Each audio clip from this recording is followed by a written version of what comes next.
যে গোটেই ভাৰতবৰ্ষতে মহিলা কংগ্ৰেছৰ উদ্যোগত নাৰী ন্যায়ৰ ওপৰত প্ৰত্যেকখন ৰাজ্যতে আজি নাৰী ন্যায়ৰ ওপৰত সংবাদ মেল সংবোধন কৰা হৈছে। গতিকে আজিও মই অসম প্ৰদেশ মহিলা কংগ্ৰেছৰ সভানেত্ৰী হিচাপে আপোনালোকৰ জৰিয়তে গোটেই অসমৰ সুধী সমাজ নাৰী সমাজলৈ দুটামান কথা অৱগত কৰিব বিচাৰিছো। NCRB যদি আপোনালোকে ৰিপৰ্ট চাই NCRB ৰিপৰ্ট অনুসৰি सबका साथ सबका विकासर कथा कोৱা महिला सबलीकৰণৰ কথা কোৱা नारी न्यायर कथा कोৱা सरकारखনৰ দিনত আজি NCRB ৰিপৰ্টত অসমত নাৰী নিৰ্যাতন নাৰী সৰবৰাহ নাৰী ধৰ্ষণ নাৰী আত্মহত্য আজি তাৰিখত অসমৰ অৱস্থা অত্যন্ত হতাশজনক। এওঁলোকে নাৰী সবলীকৰণৰ কথা কয় মহিলা হিতাধিকাৰীৰ কথা কয় আজি তাৰিখত যদি চাই অসমত প্ৰসূতিৰ মৃত্যুৰ হাৰ অত্যন্ত হতাশজনক দুৰ্ভাগ্যজনক কথা। আজি তাৰিখত এওঁলোকে যদি কয় যে এওঁলোকে প্ৰত্যেক কথাতে মহিলাসকলক বিজেপি চৰকাৰে টাৰ্গেট কৰি লৈছে কেৱল আঁচনিৰ যোগেদি বিজেপি ভোটাধিকাৰীকৰণ কৰা হৈছে। কিন্তু গ্ৰাম্যাঞ্চলৰ যদি আপোনালোকে ৰিপৰ্ট চাই দেখিব যে গ্ৰাম্যাঞ্চলতো স্কুলবিলাক আজি তাৰিখত একত্ৰীকৰণৰ নামত বন্ধ কৰি আনাৰ সমান্তৰালভাৱে বিজেপি চৰকাৰ অহাৰ পিছত মহিলাৰ আজি তাৰিখত শিক্ষাৰ প্ৰতি যেটো ধাৱমান হ'ব লাগিছিলে এটো অত্যন্ত পুৰুষসকলতকৈ তলত আৰু তেওঁলোকৰ শিক্ষাৰ প্ৰতি আজি তাৰিখত মানে মহিলাৰ যেটো আহক মানে হ'ব লাগিছিলে আগ্ৰহ হ'ব লাগিছিলে আজি তাৰিখত মহিলা শিক্ষাৰ ক্ষেত্ৰতো অসমত পিছ পৰিছে। বিজেপি চৰকাৰৰ দিনত আজি মই কোৱা কথা নহয় আপোনালোকে চাব যত ইয়াতে হিমন্ত বিশ্ব শৰ্মা চৰকাৰে বহুত ডাঙৰ আস্ফালন কৰে কিন্তু আজি তাৰিখত সন্ধ্যা গুৱাহাটীৰ মাজমজিয়াত মহিলাই ডিঙিত চেইন পিন্ধি পেলাই খুচকাহি যাব নোৱাৰা এটা অৱস্থালৈ গুচি গৈছে। গতিকে তেওঁলোকে নাৰী ন্যায়ৰ কথা আমি যেতিয়া কওঁ তেতিয়া তেওঁলোকে বহুত কথা কয়। মই কেইটামান নাৰী ন্যায়ৰ ক্ষেত্ৰত বিজেপি চৰকাৰে কত তেওঁলোকে মানে আঘাত হানিছে মই আপোনাক ক'ব বিচাৰিছো। মা বুলি কোৱা অৰ্ণমাই বৰাৰ পৰিয়ালে আজি তাৰিখত ন্যায় নাপালে। গৃহ বিভাগৰ দায়িত্বত থকা জুনমণি ৰাভাক তেওঁক কেনেকৈ ষড়যন্ত্ৰমূলকভাৱে হত্যা কৰা হ'ল আজিও তেওঁক আমাৰ বিৰোধীৰ হেঁচাত CBI তদন্ত দিয়া হ'ল কিন্তু তদন্ত কেনেকৈ তাক মানে হতাশজনক অৱস্থালৈ লৈ যোৱা হ'ল আপোনালোকে নিজে দেখিছে। আজি তাৰিখত ED CID CBI election commission তেওঁলোকে আইন আদালত সকলোবিলাক তেওঁলোকৰ হাতলৈ নিয়াৰ এটা যেটো নিকৃষ্ট ৰাজনীতি কৰিছে ই অত্যন্ত হতাশজনক। জুনমণি ৰাভাৰ মাতৃ আজিলৈকে ন্যায় পোৱা নাই। আপোনালোকে যদি কয় অইনৰ কথা আমি বাদেই দিলো আপোনালোকে দেখিব যে ইন্দ্ৰাণী তহবিলদাৰ নাৰী ন্যায়ৰ কথাটো আমি কিয় বাৰেপতি আনিছো। ইন্দ্ৰাণী তহবিলদাৰ এগৰাকী খুব ভদ্ৰ মহিলা আছিলে। বিজেপিত তেওঁ গোটেই সময় তেওঁ তাত মানে কন্ট্ৰিবিউট কৰাৰ পিছত আজি এটা হতাশজনক পৰিৱেশত ইন্দ্ৰাণী তহবিলদাৰে আত্মহত্যা কৰিবলগীয়া হ'ল।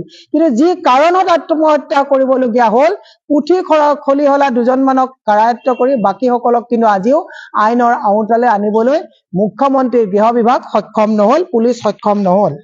আজি সৰ্বত্ৰে তেওঁলোকে নাৰী সমাজক প্ৰতাৰণা কৰিছে।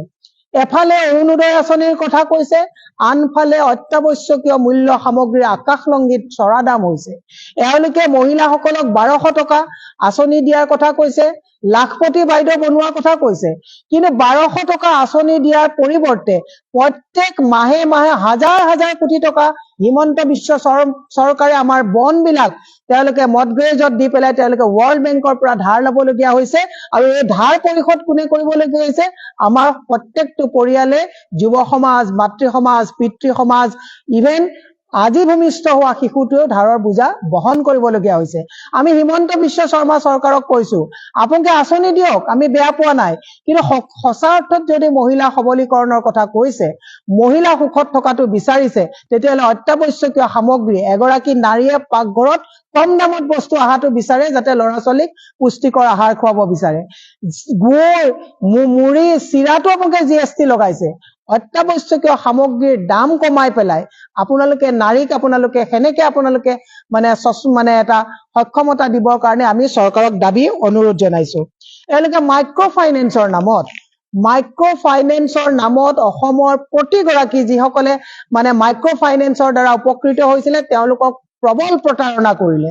আপোনালোকে দেখিছে মই চেকখন আনিবলৈ আজি তাৰিখত মোৰ হাতত মই লৈ নাহিলো আপোনালোকে কেশৱ মহন্তই তেওঁৰ সমষ্টিত 400 টকা 32 টকা 45 টকাত মাইক্ৰ ফাইনেন্সৰ নামত যিবিলাক তেওঁলোকে চেক ডিষ্ট্ৰিবিউট কৰি মহিলাক এটা প্ৰতাৰণা কৰিলে তাক আমি তীব্ৰ ভাষাৰে নিন্দা কৰিছো। অন্ন বস্ত্ৰ বাসস্থান ন্যায় শিক্ষা আৰু স্বাস্থ্য এইকেইটা দিয়াৰ কামটো কাৰ চৰকাৰৰ। আজি আপোনালোকে দেখিছে আমাৰ গুৱাহাটীত প্ৰায় 18টা পাহাৰত 85,000 মানুহে তাত আজি 15-20 বছৰে তাত বসবাস কৰি আহিছে। বসুন্ধৰাৰ জৰিয়তে অতি অন্যায়মূলক ভাৱে কোনো নিয়ম তেওঁলোকে নমনাকৈ এই মানুহসকলক বসুন্ধৰাৰ জৰিয়তে পাহাৰত মানুহ নথকা নো মেন্স হিল এৰিয়া বুলি তেওঁলোকে ডিক্লেয়াৰ কৰি নিৰ্ধাৰণ কৰিছে।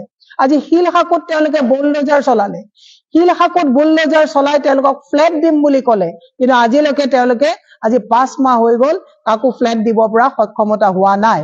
আজি অংগনবাড়ী যিসকল আমাৰ সহায়িকা আছে তেওঁলোকে তেওঁলোকৰ প্ৰাপ্য দাবীৰ কাৰণে তেওঁলোকে প্ৰতিবাদ কৰিবলগীয়া হৈছে।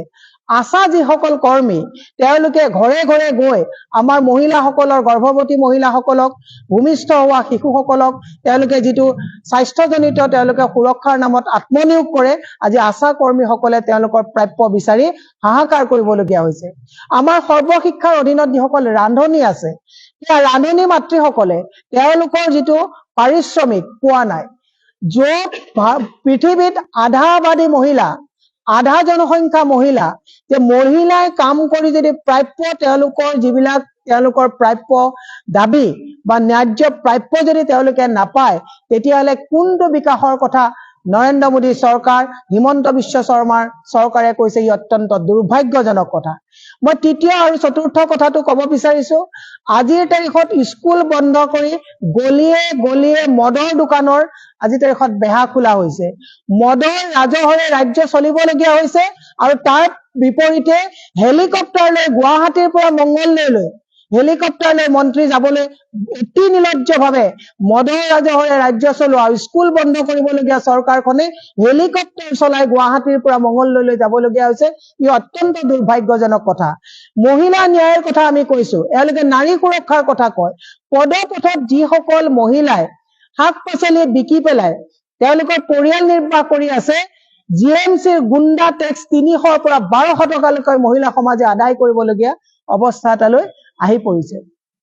গতিকে মই সংবাদ জগতৰ জৰিয়তে অসমৰ মহিলা সমাজক এটা কথা ক'ব বিচাৰিছো যে কেৱল অৰুণোদয়ৰ নামত আপোনালোকে নিজৰ ভৱিষ্যত প্ৰজন্মক যিটো এই চৰকাৰখনে আমাক ধাৰত পুত খুৱাই থৈ গৈছে তাৰ প্ৰতি ৰাজনৈতিকভাৱে আপোনালোক সজাগ হওক।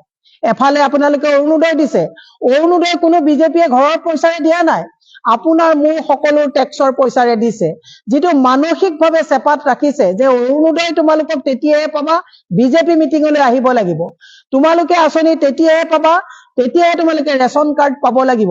এই কথাবিলাকে নাৰী সমাজক যে বাৰে বাৰে প্ৰতিদিনে প্ৰতাৰণা আৰু তেওঁলোকৰ আত্মসন্মানত যে আঘাত জন্মাইছে এই কথাখিনি মই আজি আমাৰ জৰিয়তে মহিলা কংগ্ৰেছৰ জৰিয়তে মই ৰাইজৰ মাজলৈ নিছো।